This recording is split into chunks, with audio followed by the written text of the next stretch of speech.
नमस्कार दोस्तों, आज हम एनसीईआरटी क्लास 10th की हिस्ट्री का चैप्टर 3 पढ़ रहे हैं। हम इसका कुछ पार्ट पढ़ चुके थे और इसका बचा हुआ पार्ट आज पढ़ेंगे, साथ में क्वेश्चन आंसर भी देखेंगे। तो चलो दोस्तों शुरू करते हैं।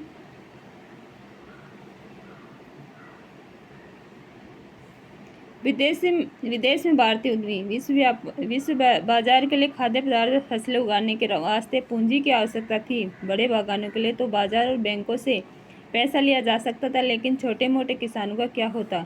यहीं से देसी साहूकार महाजन दृश्य में आते हैं। क्या आपने शिकारीपुरी श्रॉफ और नट्टू कोट्टई चेट्टियारों के बारे में सुना है? ये उन बहुत सारे बैंकरों और व्यापारियों में से थे जो मध्य एवं दक्षिण पूर्वी एशिया में निर्यात उन्मुखी खेती के लिए कर्जे देते थे। इसके लिए वे या तो अपनी जेब से पैसे लगाते थे या यूरोपीय बैंकों से कर्जे लेते थे। उनके पास दूर दूर तक पैसे पहुंचाने की व्यवस्थित पद्धति होती थी। यहाँ तक कि उन्होंने व्यावसायिक संगठनों और क्रियाकलापों के देसी स्वरूप भी विकसित कर लिए थे। अफ्रीका में यूरोपीय उपनिवेशकारों के पीछे पीछे भारतीय व्यापारी महाजन भी जा पहुंचे। हैदराबादी सिंधी व्यापारी तो यूरोपीय उपनिवेशों से भी आगे तक जात निकले थे। 1860 के दशक से उन्होंने दुनिया भर के बंदरगाहों पर अपने बड़े बड़े एम्पोरियम खोल दिए। इन दुकानों में सैलानियों को आकर्षक स्थानीय और विदेशी चीज़ें मिलती थी। यह एक फलता फूलता कारोबार था, क्योंकि सुरक्षित और आरामदेह जलपोतों के आ जाने से सैलानियों की संख्या भी दिनों दिन बढ़ने लगी थी। भारतीय व्यापार, उपनिवेशवाद और वैश्विक व्यवस्था। भारत में पैदा होने वाली महीन कपास का यूरोपीय देशों को निर्यात किया जाता था। औद्योगिकरण के बाद ब्रिटेन में भी कपास का उत्पादन बढ़ने लगा था। इसी कारण वहाँ के उद्योगपतियों ने सरकार पर दबाव डाला कि वह कपास के आयात पर रोक लगाए और स्थानीय उद्योगों की रक्षा करे। फलस्वरूप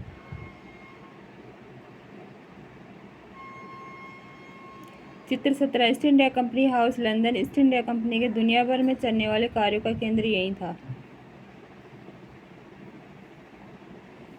ब्रिटेन में आयातित कपड़ों पर सीमा शुल्क थोप दिए गए। वहाँ महीन भारतीय कपास का आयात कम होने लगा। 19वीं शताब्दी की शुरुआत से ही ब्रिटिश कपड़ा उत्पादक दूसरे देशों में भी अपने कपड़े के लिए नए नए बाजार ढूंढने लगे थे। सीमा शुल्क की व्यवस्था के कारण ब्रिटिश बाजारों से बेदखल हो जाने के बाद भारतीय कपड़ों को दूसरे अंतर्राष्ट्रीय बाजारों में भी भारी प्रतिस्पर्धा का सामना करना पड़ा। यदि भारतीय निर्यात के आंकड़ों का अध्ययन करें तो पता चलता है कि सूती कपड़े के निर्यात में लगातार गिरावट का ही रुझान दिखाई देता है। सन 1800 के आसपास निर्यात में सूती कपड़े का प्रतिशत 30 था, जो 1815 में घटकर 15% रह गया। 1870 तक तो यह अनुपात केवल 3% तक रह गया था। तो फिर भारत ने किन चीज़ों का निर्यात किया? आंकड़ों के माध्यम से फिर एक नाटकीय कहानी सामने आती है। निर्मित वस्तुओं का निर्यात घटता जा रहा था और उतनी तेजी से कच्चे मालों का निर्यात बढ़ता जा रहा था। 1812 से 1873 के बीच कच्चे कपास का निर्यात 5% से बढ़कर 35। चित्र 18 सूरत और उसके साथ बहने वाली नदी का दूर से दिखने वाला दृश्य 17वीं सदी के दौरान और 18वीं सदी के शुरुआती सालों में सूरत पश्चिमी भारत से होने वाले समुद्री व्यापार का मुख्य केंद्र रहा।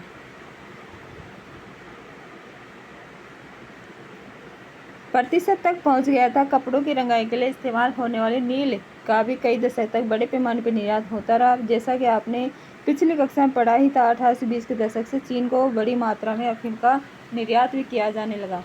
कुछ समय तक तो भारतीय निर्यात में अफीम का हिस्सा ही सबसे ज़्यादा रहा। ब्रिटेन की सरकार भारत में अफीम की खेती करवाती थी और उसे चीन को निर्यात कर देती थी। अफीम के निर्यात से जो पैसा मिलता था, उसके बदले चीन से ही चाय और दूसरे पदार्थों का आयात किया जाता था।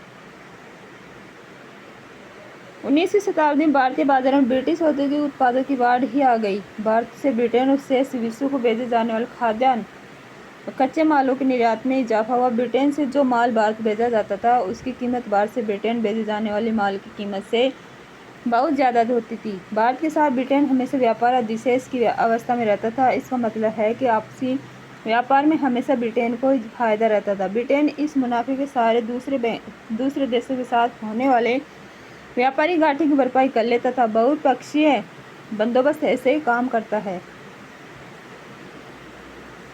इसमें एक देश के मुकाबले दूसरे देश को होने वाले घाटे की भरपाई किसी तीसरे देश के साथ व्यापार मुनाफा कमा कर की जाती है। ब्रिटेन के घाटे की भरपाई में मदद देते हुए भारत ने 19वीं सदी की विश्व अर्थव्यवस्था का रूप तय करने में एक अहम भूमिका अदा की थी।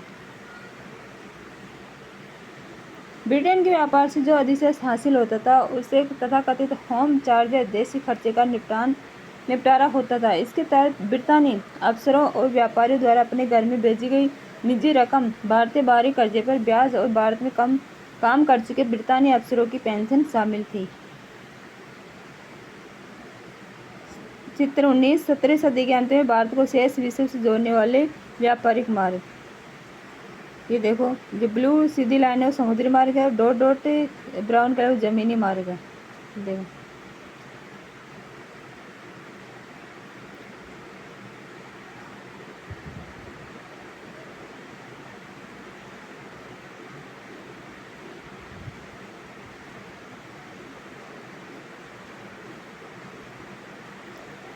अब है महायुद्धों के बीच अर्थव्यवस्था। पहला महायुद्ध मुख्य रूप से यूरोप में ही लड़ा गया, लेकिन उसके असर सारी दुनिया में महसूस किए गए। इस अध्याय में हम जिन चीज़ों पर विचार कर रहे हैं उनकी दृष्टि से एक महत्वपूर्ण प्रभाव यह रहा है कि इस युद्ध ने विश्व अर्थव्यवस्था को एक ऐसे संकट में ढकेल दिया था जिससे उबरने में दुनिया को 3 दशक से ज़्यादा समय लग गया। इस दौरान पूरी दुनिया में चौतरफा आर्थिक एवं राजनीतिक अस्थिरता बनी रही और अंत में मानवता एक और विनाशकारी महायुद्ध के नीचे करारने लगी। अब आता है युद्धकालीन रूपांतरण। जैसा कि आप जानते ही हैं, पहला विश्व युद्ध 2 खेमों के बीच लड़ा गया था। एक पाले में मित्र राष्ट्र यानी ब्रिटेन, फ्रांस और रूस थे, तो दूसरे पाले में केंद्रीय शक्तियां यानी जर्मनी, ऑस्ट्रिया हंगरी और ओटोमन तुर्की थे। अगस्त 1914 में जब युद्ध शुरू हुआ उस समय बहुत सारी सरकारों को यही लगता था कि यह युद्ध ज़्यादा से ज़्यादा क्रिसमस तक ख़त्म हो जाएगा, पर यह युद्ध तो 4 साल से भी ज़्यादा समय तक चलता रहा। मानव सभ्यता के इतिहास में ऐसा भीषण युद्ध पहले कभी नहीं हुआ था। इस युद्ध में दुनिया के सबसे अगुआ औद्योगिक राष्ट्र एक दूसरे से जूझ रहे थे और शत्रु को नेस्तनाबूद करने के लिए उसके पास बेहिसाब आधुनिक औद्योगिक शक्ति इकट्ठा हो चुकी थी। यह पहला आधुनिक औद्योगिक युद्ध था। इस युद्ध में मशीन गनों, टैंकों, हवाई जहाज और रासायनिक हथियारों को भयानक पैमाने पर इस्तेमाल किया गया। यह सभी चीज़ें आधुनिक विशाल उद्योगों की देन थी। युद्ध के लिए दुनिया भर से असंख्य सिपाहियों की भर्ती की जानी थी और उन्हें विशाल जलपोतों रेलगाड़ियों में भरकर युद्ध के मोर्चों पर ले जाया जाता था। इस युद्ध ने मौत और विनाश की ऐसी विभीषिका रची उसके औद्योगिक युग से पहले और औद्योगिक शक्ति के बिना कल्पना नहीं की जा सकती थी। युद्ध में 90 लाख से ज़्यादा लोग मारे गए, 2 करोड़ घायल हुए।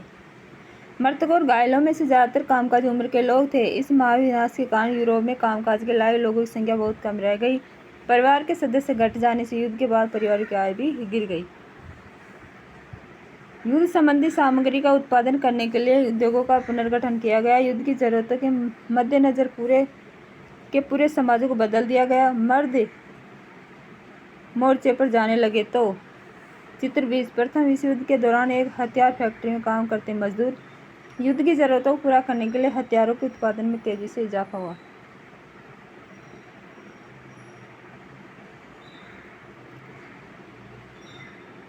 लगे तो उन कामों को संभालने के लिए घर की औरतों को बाहर जाना पड़ा, जिन्हें अब तक केवल मर्दों का ही काम माना जाता था।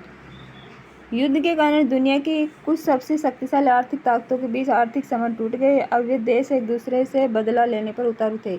इस युद्ध के लिए ब्रिटेन को अमेरिकी बैंकों, अमेरिकी जनता से भारी कर्जा लेना पड़ा। फलस्वरूप इस युद्ध ने अमेरिका को कर्जदार की बजाय कर्जदाता देश बना दिया।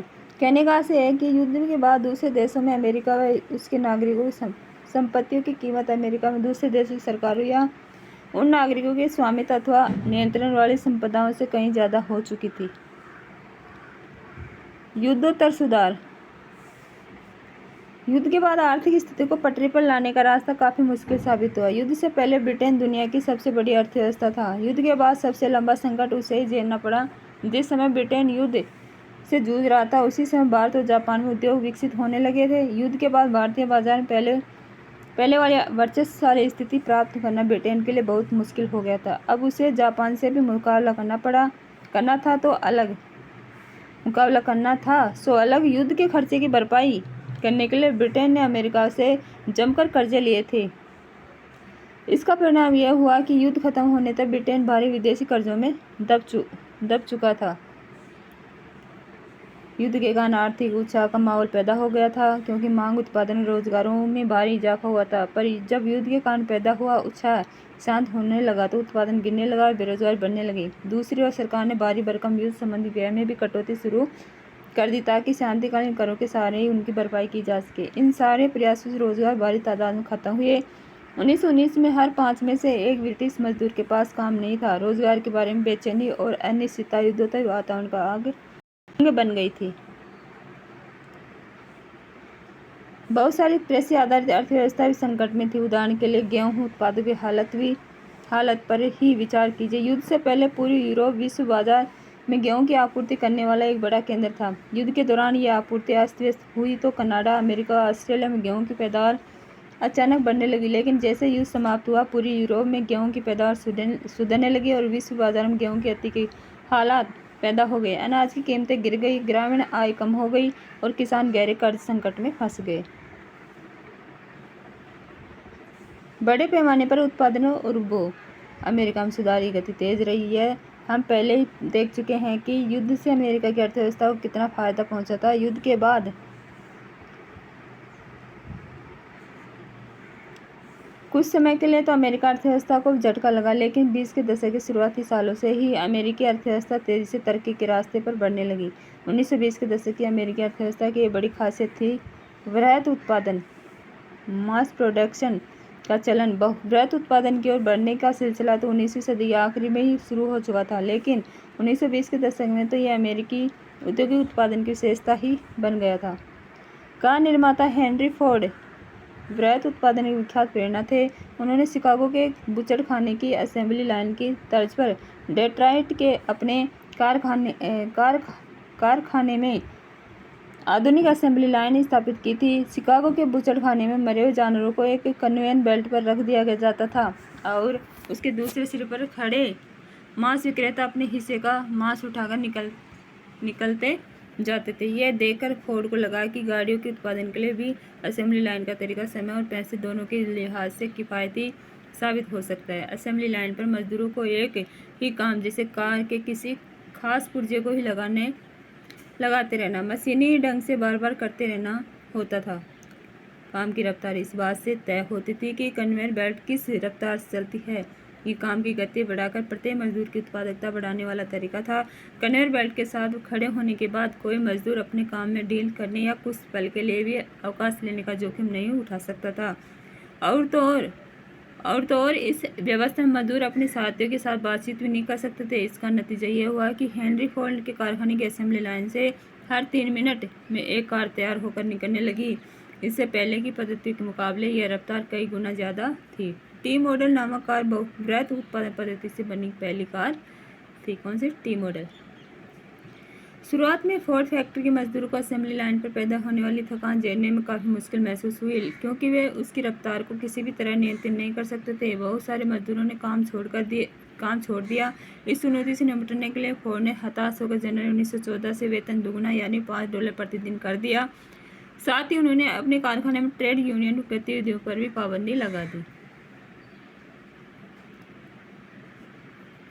तनख्वाह बढ़ाने से हेनरी फोर्ड के मुनाफे में जो कमी आई थी, उसकी भरपाई करने के लिए वे अपनी असेंबली लाइन की रफ्तार बार बार बढ़ाने लगे। उनके मजदूरों पर काम का बोझ लगातार बढ़ता रहता था। अपने इस फैसले से फोर्ड बहुत संतुष्ट थे। कुछ समय बाद उन्होंने कहा था कि लागत कम करने के लिए अपनी ज़िंदगी में उन्होंने इससे अच्छा फैसला कभी नहीं लिया। फोर्ड द्वारा अपनाई गई उत्पादन पद्धतियों को जल्द ही पूरे अमेरिका में अपनाया जाने लगा। 20 के दशक में ही यूरोप में भी उनकी नकल की जाने लगी। वृहत उत्पादन पद्धति ने इंजीनियरिंग आधारित चीज़ों की लागत और कीमत में कमी ला दी।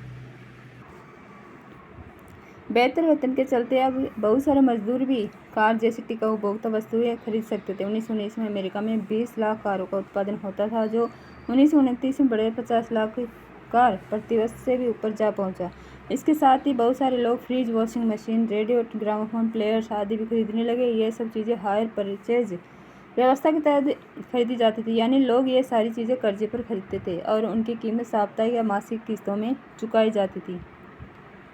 मकानों के निर्माण और निजी मकानों की संख्या में वृद्धि से भी फ्रिज, वॉशिंग मशीन आदि उपकरणों की मांग में इजाफा हुआ। उल्लेखनीय है कि घरों का निर्माण या खरीदारी भी कर्जे पर ही की जा रही थी। 1920 के दशक में आवास और निर्माण क्षेत्र में आए उछाल से अमेरिकी संपन्नता का आधार पैदा हो चुका था। मकानों के निर्माण और घरेलू जरूरत की चीज़ों में निवेश से रोजगार और मांग बढ़ती थी, तो दूसरी ओर उपभोग भी बढ़ता था। बढ़ते उपभोग के लिए और ज़्यादा निवेश की जरूरत थी, जिससे और नए रोजगार व आमदनी में वृद्धि होने लगती थी। 1923 में अमेरिका शेष विश्व को पूंजी का निर्यात दोबारा करने लगा और वह दुनिया में सबसे बड़ा कर्जदाता देश बन गया। अमेरिका द्वारा आयात और पूंजी निर्यात ने यूरोपीय अर्थव्यवस्था को भी संकट से उबरने में मदद दी। अगले 6 साल में विश्व व्यापार व आय वृद्धि दर में काफ़ी सुधार आया, लेकिन यह स्थिति लंबे समय तक कायम नहीं रह पाई। 1929 तक आते दुनिया एक ऐसे आर्थिक संकट में फंस गई जिसका दुनिया ने पहले कभी अनुभव नहीं किया था। चित्र 22 महामंदी के दौरान एक आप्रवासी खेत मजदूर का बेघर और भूखा परिवार। 1936 सौजन्य Library of Congress Prints and Photographs division.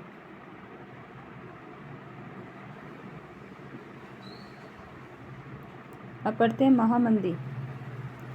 आर्थिक महामंदी की शुरुआत 1929 से हुई और यह संकट 30 के दशक के मध्य तक बना रहा। इस दौरान दुनिया के ज़्यादातर हिस्से के उत्पादन रोजगार आय व्यापार में भयानक गिरावट दर्ज की गई। इस मंदी का स्वभाव और असर सब देशों में एक जैसा नहीं था, लेकिन आमतौर पर ऐसा माना जा सकता है कि कृषि क्षेत्रों और समुदाय पर इसका सबसे बुरा असर पड़ा। ऐसा इसलिए हुआ था क्योंकि औद्योगिक उत्पादों की तुलना में खेती उत्पादों की कीमतों में ज़्यादा भारी और ज़्यादा समय तक कमी बनी रही।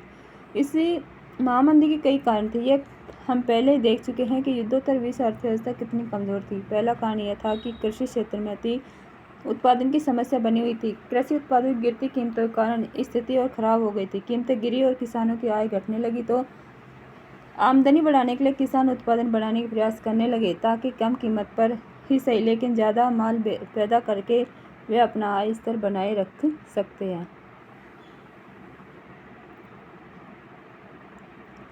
फलस्वरूप बाजार में कृषि उत्पादों की आमद और भी बढ़ गई। जाहिर है कीमतें और नीचे चली गई। खरीदारी के अभाव में कृषि उपज पड़ी सड़ने लगी। दूसरा कारण 1920 के दशक के मध्य में बहुत सारे देशों ने अमेरिका से कर्जे लेकर अपनी निवेश संबंधी जरूरतों को पूरा किया था। जब हालात अच्छे थे तो अमेरिका से कर्जा जुटाना बहुत आसान था, लेकिन संकट का संकेत मिलते ही अमेरिकी उद्यमियों के होश उड़ गए। 1928 के पहले 6 माह तक विदेशों में अमेरिका का कर्जा $1 अरब था। साल भर के भीतर यह कर्जा घटकर केवल चौथाई तक रह गया था। जो देश अमेरिकी कर्जे पर सबसे ज़्यादा निर्भर थे उनके सामने गहरा संकट आ खड़ा हुआ।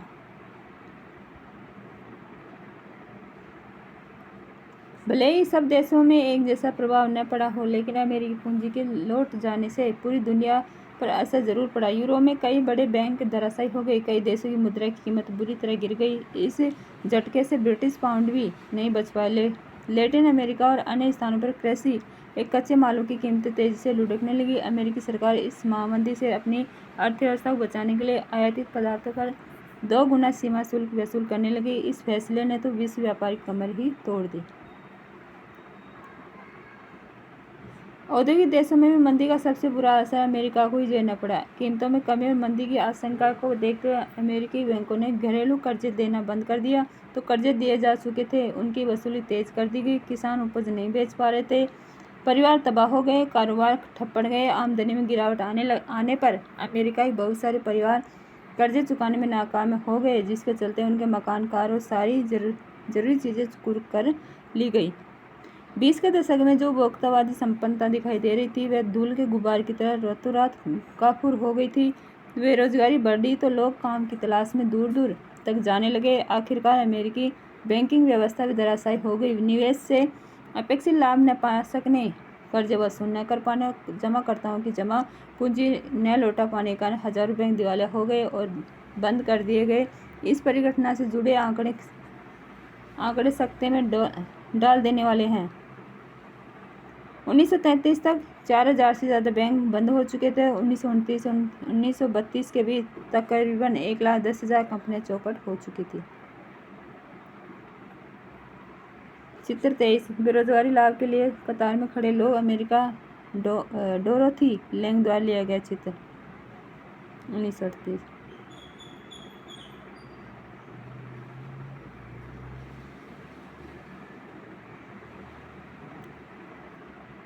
यद्यपि 1935 से ज़्यादातर औद्योगिक देशों में आर्थिक संकट से उबरने के संकेत दिखाई देने लगे थे, लेकिन समाजों, अंतर्राष्ट्रीय संबंधों, राजनीति तथा लोगों के दिलो दिमाग पर उसकी जो छाप पड़ी वह जल्दी मिटने वाली नहीं थी। भारत और महामंदी। यदि हम इस बात पर ध्यान दें कि महामंदी से भारत पर क्या असर पड़ा, तो इस बात को अच्छी तरह समझ सकते हैं कि 20वीं सदी की शुरुआत तक वैश्विक अर्थव्यवस्था कितनी एकीकृत हो चुकी थी। दुनिया के एक हिस्से में पैदा होने वाले संकट की कंपकपाहट बाकी हिस्सों तक भी पहुंच जाती और उससे दुनिया भर में लोगों की जिंदगी, अर्थव्यवस्था और समाज प्रभावित हो उठते। जैसा कि आप पीछे देख चुके हैं, वैश्विक भारत कृषि वस्तुओं का निर्यातक और तैयार मालों का आयातक बन चुका था। महामंदी ने भारतीय व्यापार को फौरन प्रभावित किया। 1928 से 34 के बीच देश के आयात निर्यात घटकर लगभग आधे रह गए थे। जब अंतर्राष्ट्रीय बाजार में कीमतें गिरने लगी तो यहाँ भी कीमत नीचे आ गई। 1928 से 34 के बीच भारत में गेहूं की कीमत 50% तक गिर गई। शहरी निवासियों के मुकाबले किसानों और काश्तकारों को ज़्यादा नुकसान हुआ। यद्यपि कृषि उत्पादों की कीमत तेजी से नीचे गिरी, लेकिन सरकार ने लगान वसूली में छूट देने से साफ इनकार कर दिया। सबसे बुरी मार उन काश्तकारों पर पड़ी जो विश्व बाजार के लिए उपज पैदा करते थे। बंगाल के जूट पर्सन उत्पादों को ही देखिए, वे कच्चा पर्सन उगाते थे जिससे कारखानों में टाट की बोरियां बनाई जाती थी। जब टाट का निर्यात बंद हो गया तो कच्चे पर्सन की कीमतों में 60% से ज़्यादा गिरावट आ गई। जिन काश्तकारों ने दिन फिरने की उम्मीद में या बेहतर आमदनी के लिए उपज बढ़ाने के वास्ते कर्जे ले लिए थे, उनकी हालात भी उपज का सही मोल न मिलने के कारण खराब थी। वे दिनों दिन और कर्ज में डूबते जा रहे थे। इसी विपत्ति को ध्यान में रखकर बंगाल के एक कवि ने लिखा था, चलो भाइयों नगद की उम्मीद में और ज़्यादा पर्सन तुम उगाओ, लागत और कर्जे में पिसकर ना उम्मीद बहाओ, सारी पूंजी लगा फंसाकर फसल खड़ी कर जाओ, घर पर बैठे बनिए देंगे 5 रुपये मन भाव। पूरे देश में काश्तकार पहले से भी ज़्यादा कर्ज में डूब गए। कर्ज पूरे करने के चक्कर में उनकी बचत खत्म हो चुकी थी। जमीन खुद सूदखोरों के पास गिरवी पड़ी थी। घर में जो भी गहने जेवर थे बिक चुके थे। मंदी के इन्हीं सालों में भारत कीमती धातुओं, खास तौर से सोने का निर्यात करने लगा। प्रसिद्ध अर्थशास्त्री किन्स का मानना था कि भारतीय सोने के निर्यात से भी वैश्विक अर्थव्यवस्था को पुनर्जीवित करने में काफ़ी मदद मिली। इस निर्यात ने ब्रिटेन की आर्थिक दशा सुधरने में तो निश्चित ही मदद दी, लेकिन भारतीय किसानों को कोई लाभ नहीं हुआ। 1931 में मंदी अपने चरम पर थी और ग्रामीण भारत असंतोष उथल पुथल के दौर से गुजर रहा था। उसी समय महात्मा गांधी ने सवर्ण अवज्ञा, सिविल नाफरमानी आंदोलन शुरू किया। यही मंदी शहरी भारत के लिए इतनी दुखदायी नहीं रही। कीमतें गिरते जाने के बावजूद शहरों में रहने वाले ऐसे लोगों की हालत ठीक रही जिनकी आय निश्चित थी, जैसे शहर में रहने वाले जमींदार जिन्हें अपनी ज़मीन पर बंधा बंधाया भाड़ा मिलता था, या मध्यवर्गीय वेतनभोगी कर्मचारी। राष्ट्रवादी खेमे के दबाव में औद्योगिक रक्षा के लिए सीमा शुल्क बढ़ा दिए गए थे, जिससे औद्योगिक क्षेत्र में भी निवेश में तेजी आई। अब है विश्व अर्थव्यवस्था का पुनर्निर्माण, युद्धोत्तर काल। पहला विश्व युद्ध खत्म होने के केवल 2 दशक बाद दूसरा विश्व युद्ध शुरू हो गया। यह युद्ध भी 2 बड़े खेमे में बीच था। एक गुट में दूसरी शक्तियां मुख्य रूप से नास्ती जर्मनी, जापान और इटली थी, तो दूसरा खेमा मित्र राष्ट्र ब्रिटेन, सोवियत संघ, फ्रांस और अमेरिका के नाम से जाना जाता था। 6 साल तक चला यह युद्ध जमीन, हवा, पानी में असंख्य मोर्चों पर लड़ा गया। इस युद्ध में मौत और तबाही की कोई हद बाकी नहीं बची थी। माना जाता है कि इस जंग के कारण प्रत्यक्ष या अप्रत्यक्ष रूप से करीब 6 करोड़ लोग मारे गए। यह 1939 वैश्विक जनसंख्या लगभग 3% था। करोड़ों लोग घायल हुए। अब तक के युद्धों में मोर्चे पर मारने वालों की संख्या ज़्यादा होती थी। इस युद्ध में ऐसे लोग ज़्यादा मरे जो किसी मोर्चे पर लड़ नहीं रहे थे। यूरोप और एशिया के विशाल भूभाग तबाह हुए। कई शहर हवाई बमबारी या लगातार गोलीबारी के कारण मिट्टी में मिल गई। इस युद्ध ने बेहिसाब आर्थिक और सामाजिक तबाही को जन्म दिया। ऐसे हालात में पुनर्निर्माण काम कठिन और लंबा साबित होने वाला था।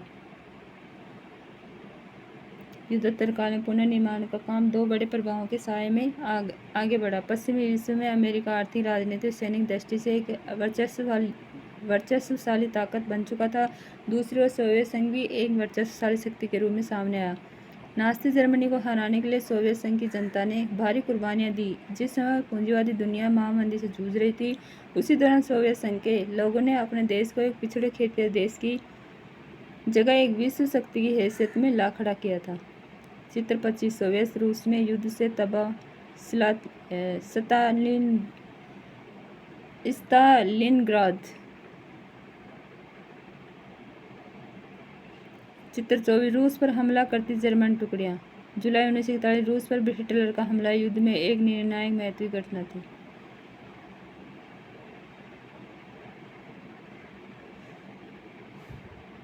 युद्धोत्तर बंदोबस्त और ब्रिटेन वुड्स संस्थान।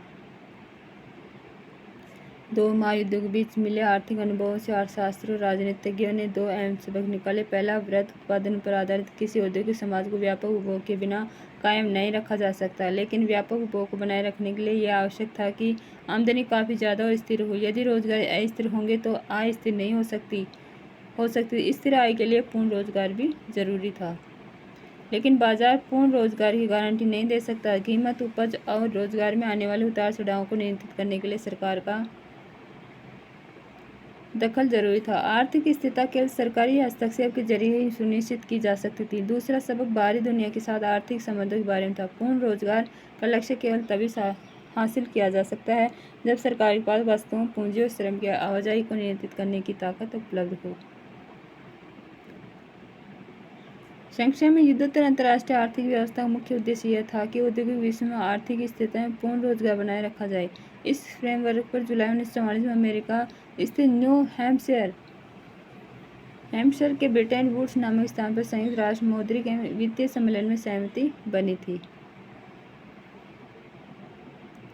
सदस्य देशों के विदेश व्यापार में लाभ और घाटे से निपटने के लिए ब्रिटेन वुड्स सम्मेलन में अंतर्राष्ट्रीय मुद्रा कोष IMF की स्थापना की गई। युद्धोत्तर पुनर्निर्माण के लिए पैसे का इंतजाम करने के वास्ते अंतर्राष्ट्रीय पुनर्निर्माण विकास बैंक, जिसे आम बोलचाल में विश्व बैंक कहा जाता है, का गठन किया गया। इसी वजह से विश्व बैंक और IMF को ब्रिटेन वुड्स संस्थान या ब्रिटेन वुड्स की जुड़ा संतान भी कहा जाता है। इसी आधार पर युद्धोत्तर अंतर्राष्ट्रीय आर्थिक व्यवस्था को अक्सर ब्रिटेन वुड्स व्यवस्था भी कहा जाता है। विश्व बैंक और IMF ने 1947 में औपचारिक रूप से काम करना शुरू किया। इन संस्थानों में निर्णय प्रक्रिया पर पश्चिमी औद्योगिक देशों का नियंत्रण रहता है। अमेरिका विश्व बैंक और IMF के किसी भी फैसले को वीटो कर सकता है। अंतर्राष्ट्रीय मौद्रिक व्यवस्था राष्ट्रीय मुद्रा और मौद्रिक व्यवस्था को एक दूसरे से जोड़ने वाली व्यवस्था है। ब्रिटेन वुड्स व्यवस्था निश्चित विनिमय दरों पर आधारित होती थी। इस व्यवस्था में राष्ट्रीय मुद्रा जैसे भारतीय मुद्रा, रुपया, डॉलर के साथ निश्चित विनिमय दर से बंधा हुआ था। $1 के बदले में कितने रुपए देने होंगे यह स्थिर रहता था। डॉलर का मूल्य भी सोने से बंधा हुआ था। $1 की कीमत 35 औंस सोने के बराबर निर्धारित की गई थी। प्रारंभिक युद्धोत्तर वर्ष। ब्रिटेन वुड्स व्यवस्था ने पश्चिमी औद्योगिक राष्ट्रों जापान के लिए व्यापार तथा आय में वृद्धि के एक अप्रतिम युग का शुरुआत किया। 1950 से 1970 के बीच विश्व व्यापार की विकास दर सालाना 8% से भी ज़्यादा रही। इस दौरान वैश्विक आय में लगभग 5% की दर से वृद्धि हो रही थी। विकास दर भी कमोबेश स्तर ही थी, इसमें ज़्यादा उतार चढ़ाव नहीं आए। इस दौरान ज़्यादातर समय अधिकांश औद्योगिक देशों में बेरोजगारी औसतन 5% से भी कम ही रही। इन दशकों में तकनीक और उद्यम का विश्वव्यापी प्रसार हुआ। विकासशील देश विकसित औद्योगिक देशों के बराबर पहुंचने की जी तोड़ कोशिश कर रहे थे, इसलिए उन्होंने आधुनिक तकनीक से चलने वाले संयंत्रों और उपकरणों के आयात पर बेहिसाब पूंजी का निवेश किया। आप पढ़ते हैं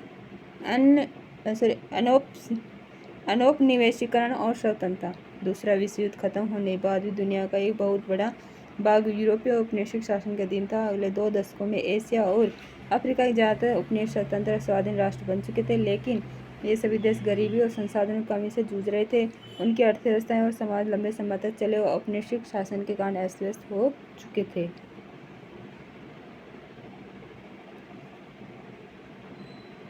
IMF और विश्व बैंक का गठन तो औद्योगिक देशों की जरूरतों को पूरा करने के लिए ही किया गया था। ये संस्थान भूतपूर्व उपनिवेशों में गरीबी की समस्या, विकास की कमी से निपटने में दक्ष नहीं थे, लेकिन जिस प्रकार यूरोप और जापान ने अपनी अर्थव्यवस्थाओं का पुनर्गठन किया था, उसके कारण ये देश IMF और विश्व बैंक पर बहुत निर्भर भी नहीं थे। इसी कारण 50 के दशक के आखिरी सालों में आकर ब्रिटेन वुड्स संस्थान विकासशील देशों पर भी पहले से ज़्यादा ध्यान देने लगे।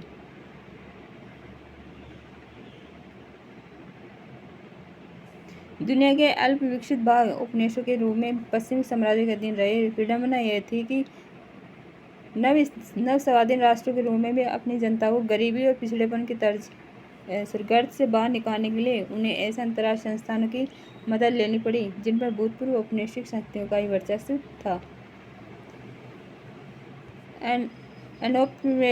अनौपनिवेशीकरण के बहुत साल बीत जाने के बाद भी बहुत सारे नव स्वाधीन राष्ट्र की अर्थव्यवस्था पर भूतपूर्व औपनिवेशिक शक्तियों का नियंत्रण बना हुआ था। जो देश ब्रिटेन और फ्रांस के उपनिवेश रह चुके थे या जहां कभी उनका राजनीतिक प्रभुत्व रह चुका, वहां की महत्वपूर्ण संसाधन जैसे खनिज संपदा और जमीन पर अभी भी ब्रिटिश और फ्रांसीसी कंपनियों का नियंत्रण था और वे इस नियंत्रण को छोड़ने के लिए किसी भी कीमत पर तैयार नहीं थी।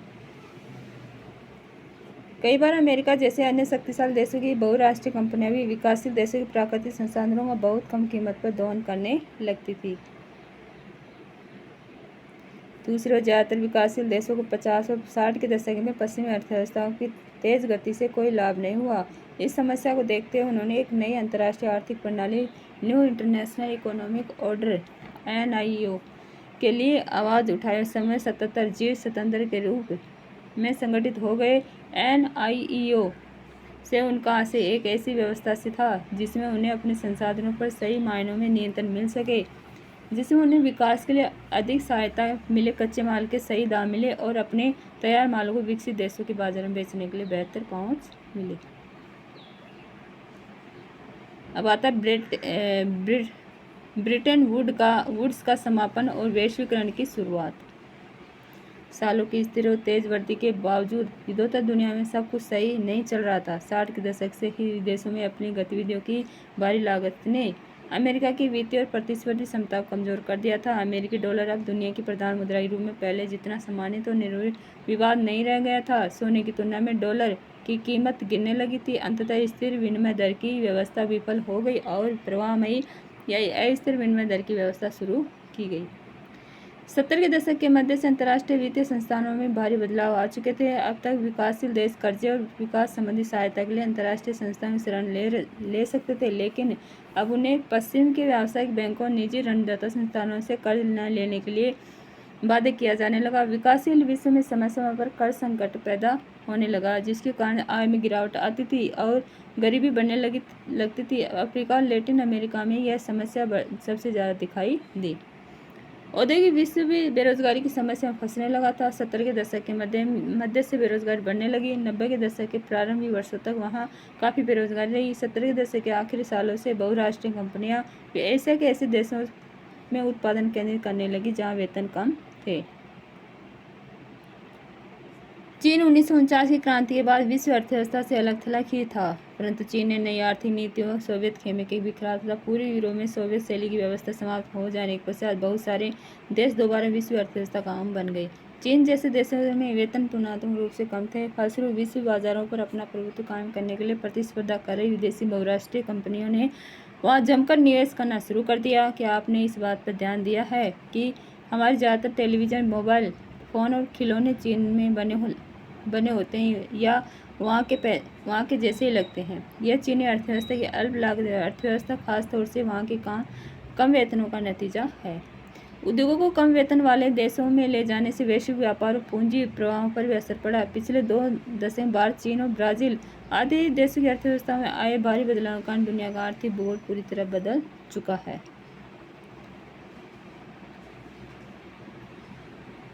दोस्तों, अपना चैप्टर कंप्लीट हुआ, ठीक है। चैप्टर लेंथी था, ठीक है, तो इनको 2 पार्ट में पढ़ने पर भी लंबे वीडियो बन चुके हैं। अब इसके क्वेश्चन आंसर भी देख लेते हैं। पहला क्वेश्चन है अपना, 17वीं सदी से पहले होने वाले आदान प्रदान के 2 उदाहरण दीजिए। एक उदाहरण एशिया से और एक उदाहरण अमेरिका महाद्वीप के बारे में चुनें। 15वीं शताब्दी तक बहुत सारे सिल्क मार्ग अस्तित्व में आ चुके थे, ठीक है। ये है एशिया के बारे में, ठीक है, कि इसी रास्ते से चीनी पोट्री जाती थी और इसी रास्ते से भारत दक्षिण पूर्व एशिया के कपड़े मसाले दुनिया के दूसरे भागों में पहुंचते थे। वापसी में सोने चांदी जैसी कीमती धातुएं यूरोप से एशिया पहुंचती थी। ठीक है, अब पढ़ते हैं अमेरिका के बारे में।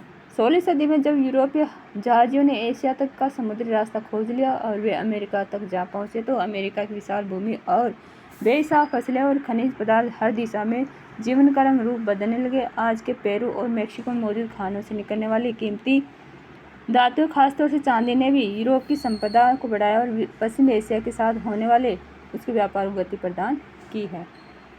सेकंड क्वेश्चन है, बताया कि पूर्व आधुनिक विश्व में बीमारियों के वैश्विक प्रसार ने अमेरिकी भूभाग के उपनिवेशीकरण में किस प्रकार मदद दी। 16वीं सदी के मध्य तक पुर्तगाली और स्पेनिश सेनाओं की विजय का सिलसिला शुरू हो गया था और उन्होंने अमेरिका को उपनिवेश बनाना शुरू कर दिया था। यूरोपीय सेनाएं केवल अपनी सैनिक ताकत के दम पर नहीं जीतती थी। स्पेनिश विजेताओं के पास तो कोई परंपरागत किस्म का सैनिक हथियार नहीं था। यह हथियार तो चेचक जैसे कीटाणु थे जो स्पेनिश सैनिकों और अफसरों के साथ वहां पहुंच चुके थे। ठीक है, लाखों साल से दुनिया से अलग थलग रहने के कारण अमेरिका के लोगों के शरीर में यूरोप से आने वाली इन बीमारियों से बचने की रोग प्रतिरोध क्षमता नहीं थी। इस नए स्थान पर चेचक बहुत मारक साबित हुई है। एक बार संक्रमण शुरू होने के बाद तो यह बीमारी पूरे महाद्वीप में फैल गई। जहाँ यूरोपीय लोग नहीं पहुँचे थे वहाँ के लोग भी इसकी चपेट में आने लगे। इसने सभी समुदायों को ख़त्म कर डाला। इस तरह घुसपैठियों की जीत का रास्ता आसान होता चला गया। इस तरह से बिना किसी चुनौती के बड़े साम्राज्यों को जीतकर अमेरिका में उपनिवेशों की स्थापना हुई। बंदूकों को तो खरीदकर या छीनकर हमलावरों के खिलाफ भी इस्तेमाल किया जा सकता था, पर चेचक जैसी बीमारियों के मामले में तो ऐसा नहीं किया जा सकता, क्योंकि हमलावरों के पास उससे बचाव का तरीका भी था और उसके शरीर में रोग प्रतिरोधक क्षमता भी विकसित हो चुकी थी। ठीक है, थर्ड क्वेश्चन है, निम्नलिखित के प्रभावों की व्याख्या करते हुए संक्षिप्त टिप्पणी लिखिए। पहला है क्या कौन लॉ के समाप्त करने के बारे में ब्रिटिश सरकार का फैसला। तो ब्रिटेन की सरकार ने बड़े भूस्वामियों के दबाव में मक्का के आयात पर पाबंदी लगा दी थी। जिन कानूनों के साथ सरकार ने यह पाबंदी लागू की थी उन्हें कॉर्न लॉ कहा जाता था। खाद्य पदार्थों की ऊंची कीमतों से परेशान उद्योगपतियों और शहरी बंदिशों ने सरकार को मजबूर कर दिया कि वे कॉर्न लॉ को फौरन निरस्त कर दे। कॉर्न लॉ के समाप्त हो जाने के बाद बहुत कम कीमत पर खाद्य पदार्थ आयात किया जाने लगा। आयातित खाद्य पदार्थों की लागत ब्रिटेन में पैदा होने वाले खाद्य पदार्थों से भी कम थी। फलस्वरूप ब्रिटिश किसानों की हालत बिगड़ने लगी, क्योंकि वे आयातित कॉर्न लॉ की कीमत का मुकाबला नहीं कर सकते थे। विशाल भूभागों पर खेती बंद हो गई, हजार लोग बेरोजगार हो गए। गाँव से उजड़कर वे या तो शहरों में या पूरे दूसरे देशों में जाने लगे। ठीक है, दूसरा है अफ्रीका में रिंडरपेस्ट का आना। अफ्रीका में 1890 के दशक में रिंडरपेस्ट नामक बीमारी बहुत तेज फैल गई। मवेशियों में प्लेग की तरह फैलने वाली इस बीमारी से लोगों की आजीविका और स्थानीय अर्थव्यवस्था पर गहरा असर पड़ा। उस समय पूर्वी अफ्रीका में एरिट्रिया पर हमला कर रहे इतालवी सैनिकों का पेट भरने के लिए एशियाई देशों से जानवर लाए जाते थे। यह बीमारी ब्रिटिश आधिपत्य वाले एशियाई देशों से आए जानवरों के जरिए यहाँ पहुंची थी। अफ्रीका के पूर्वी हिस्से से महाद्वीप में दाखिल होने वाली यह बीमारी जंगल को आग की तरह पश्चिमी अफ्रीका की तरह बढ़ने लगी। 1892 में यह अफ्रीका के अटलांटिक तट तक जा पहुंचे। रिंडरपेस्ट ने अपने रास्ते में आने वाले 90% मवेशियों को मौत की नींद सुला दिया। पशुओं के खत्म हो जाने से अफ्रीकियों के रोजी रोटी के साधन समाप्त हो गए। नेक्स्ट है विश्व युद्ध के कारण यूरोप में कामकाजी उम्र के पुरुषों की मौत। प्रथम विश्व युद्ध 1914 में शुरू हुआ था और 1919 में समाप्त हुआ। इस युद्ध में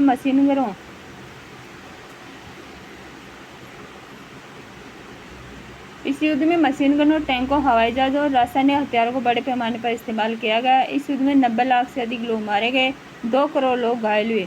मृतकों और घायलों में ज़्यादातर कामकाजी उम्र के लोग थे। इस महाविनाश के कारण यूरोप में कामकाज के लायक लोगों की संख्या बहुत कम रह गई। परिवार के सदस्य घट जाने से युद्ध के बाद परिवार की आय भी गिर गई। नेक्स्ट है भारतीय अर्थव्यवस्था पर महामंदी का प्रभाव। महामंदी का प्रभाव जहां पश्चिम देशों पर बड़े बैंक के तौर पर पड़ा, वहीं उपनिवेशों पर भी इसका प्रभाव पड़ा। भारतीय अर्थव्यवस्था पर भी इसका प्रभाव देखने को मिला। जैसे व्यापारिक क्षेत्र में 20वीं शताब्दी के प्रारंभिक दशकों में भारत से कृषि वस्तुओं का निर्यात और निर्मित सामान का आयात बड़े पैमाने पर होने लगा था। महामंदी के कारण इस प्रक्रिया पर बुरा असर पड़ा। 1928 से 34 के बीच आयात का प्रतिशत आधा रह गया था, क्योंकि अंतर्राष्ट्रीय स्तर पर कीमतें बढ़ गई थी। दूसरा था कृषि उत्पादों पर प्रभाव।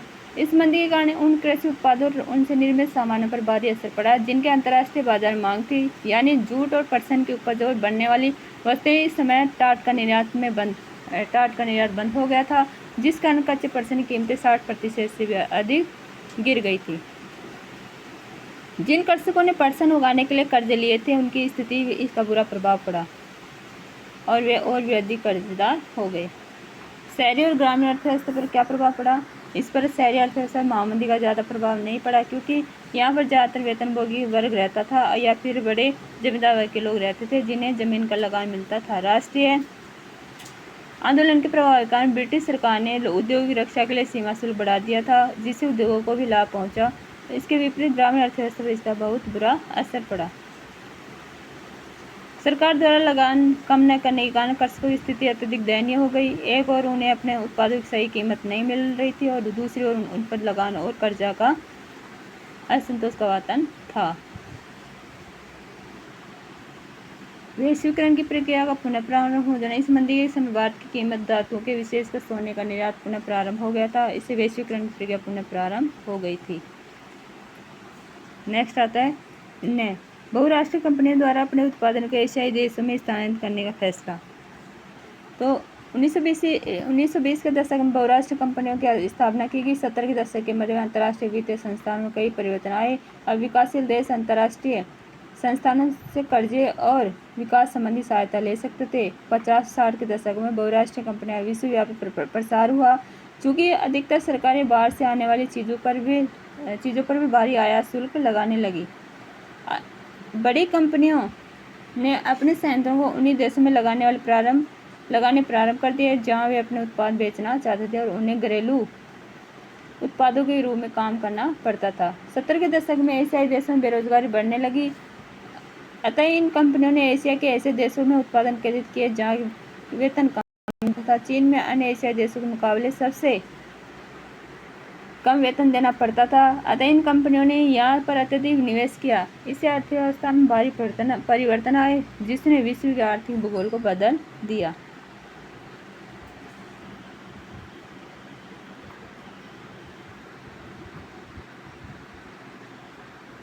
फोर्थ क्वेश्चन देखते हैं। खाद्य उपलब्धता पर तकनीक के प्रभाव को दर्शाने के लिए इतिहास से 2 उदाहरण दें।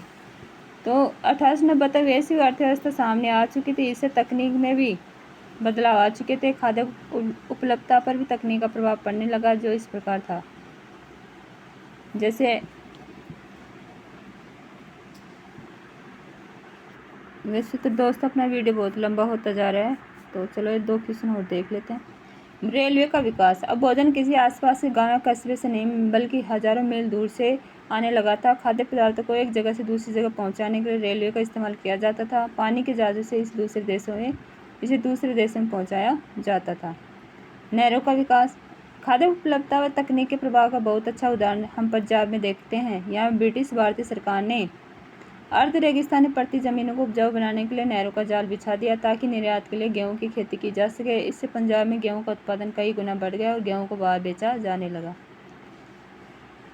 रेफ्रिजरेशन तकनीक का विकास। 1870 के दशक तक अमेरिका से यूरोप को मांस का निर्यात नहीं किया जाता था। उस समय जिंदा जानवर ही बेचे जाते थे, जिन्हें यूरोप में ले जाकर काटा जाता था। लेकिन जिंदा जानवर बहुत ज़्यादा जगह घेरते थे, बहुत सारे लंबे सफ़र में मर जाते थे, बहुतों का वजन गिर जाता था या वे खाने लायक नहीं रहते थे। इसलिए मांस खाना एक महंगा सौदा था।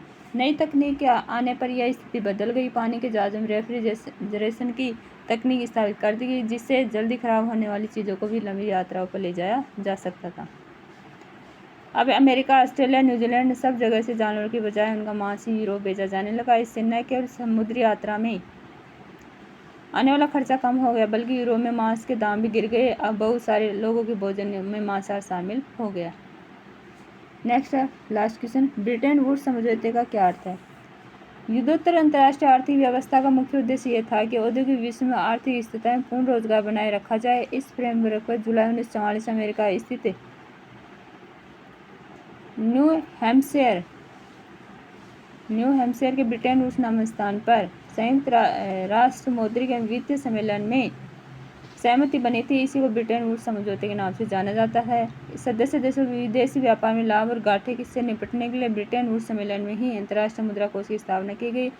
युद्धोत्तर पुनर्निर्माण के लिए पैसे का इंतजाम करने के वास्ते अंतर्राष्ट्रीय पुनर्निर्माण एवं विकास बैंक का गठन किया गया। इसी वजह से विश्व बैंक और IMF को ब्रिटेन वुड्स संस्थान या ब्रिटेन वुड्स दिन भी कहा जाता है। इसी आधार पर युद्धोत्तर अंतर्राष्ट्रीय आर्थिक व्यवस्था को अक्सर ब्रिटेन वुड्स व्यवस्था भी कहा जाता है। तो चलो दोस्तों, अपना वीडियो बहुत लंबा हो गया। चैप्टर के साथ साथ क्वेश्चन भी देख लिए। नेक्स्ट चैप्टर में जल्दी मिलते हैं। Thank you.